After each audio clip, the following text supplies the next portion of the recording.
Hey there, how are you? I'm back in college again for another video. If you're a Josephite, you might be able to guess where I am.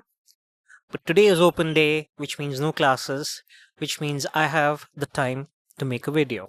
For this video, I'm going to be talking about British spy fiction. Just 5 people who have contributed to a whole genre of spy fiction novels. James Bond, for example, is British spy fiction. Then there are a lot of other novels by other authors. The author I'm looking at today is Charles Cumming. He's a British author and he's written a whole series of British spy fiction, espionage, the works. All right. But one particular text I'm looking at is called the Trinity Six. If you have some background contextual information around this video, you know that there were 5 Cambridge students who were pre-World War II. They were recruited by Russians, the KGB and the NKVMD. They were recruited and they became history's greatest double agents. What does that mean? They spied for British intelligence as well as Russian intelligence. And some of their activities are legendary. Like there's this one person called Kim Philby, who is absolutely legend. He's a legend, all right. He's not a legend for good reasons. But I mean, what else do you expect from a double agent? Okay, one who's spying for your home country and one spying for another country. All right. So the Cambridge Five, as they soon became known to be, they were 5 people. They had a slight communist inkling. They had some sympathy or liking for communism, which definitely helps because they were recruited by the KGB, which is the Russians' security apparatus. So the 5 students from Oxford University, they were studying in Oxford University in the early 1930s, were recruited by the Russians and just sort of become spies.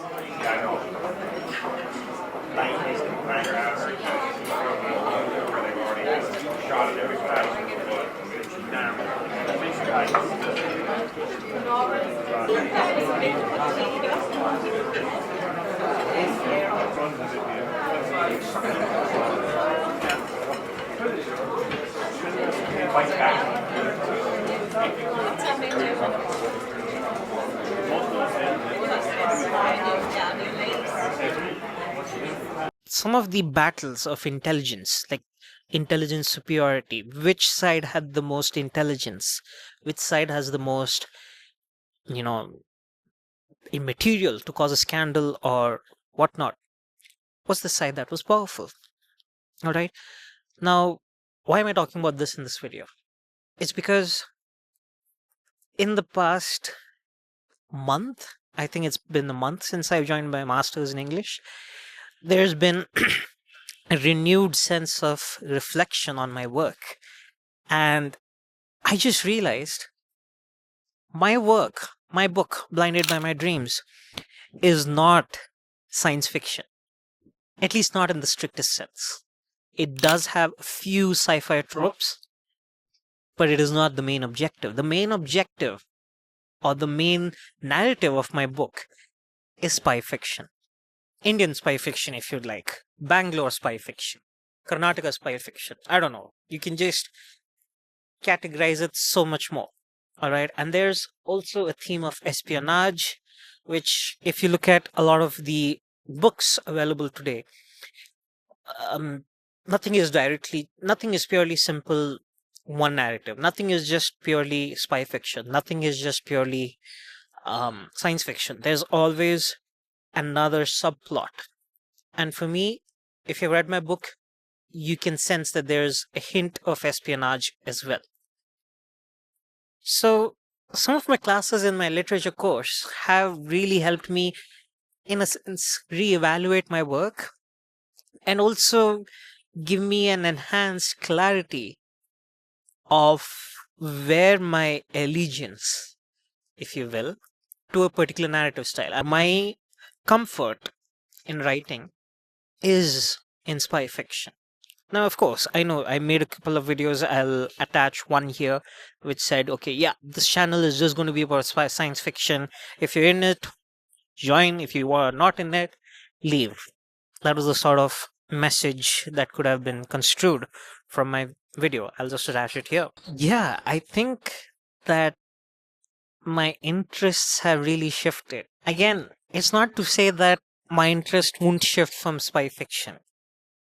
I mean, there is definitely a very useful and a very effective trope of science fiction blended with spy fiction and espionage. There's definitely a very good market there for readers who want to read and for writers who want to write. You can think of Mission Impossible, though loosely, it's not really science fiction either. So there are a lot of areas, I would say, in the literary world which use spy fiction. And I think one of the core purposes of me joining master's course in literature was to discover or maybe gain exposure to other narrators and other genres of books and writing, and maybe even just have in a renewed sense of personal evaluation. What do I call my writing as, or where is my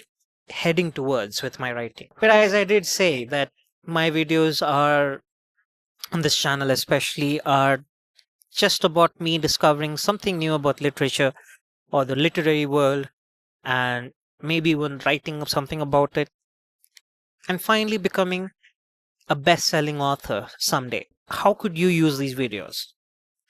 I think you can use these videos by as a sort of inspiration, as a sort of idea that, you know what, there's something here's something that I really like, and I can discover more of it when I do further research into it.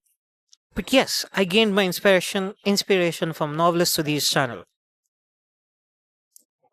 I don't I think that's the best way I can put it. It's I I did follow a lot of YouTube channels which eventually gave me inspiration or an idea that I could refine and look more into. And maybe that's the purpose that I have. Because writing is nothing until you have something, something to talk about. And it appears to me for me that my something to talk about is espionage and spy fiction for now. I don't know how, I don't know when I might be enamored by something else, but maybe that's it for now. See you.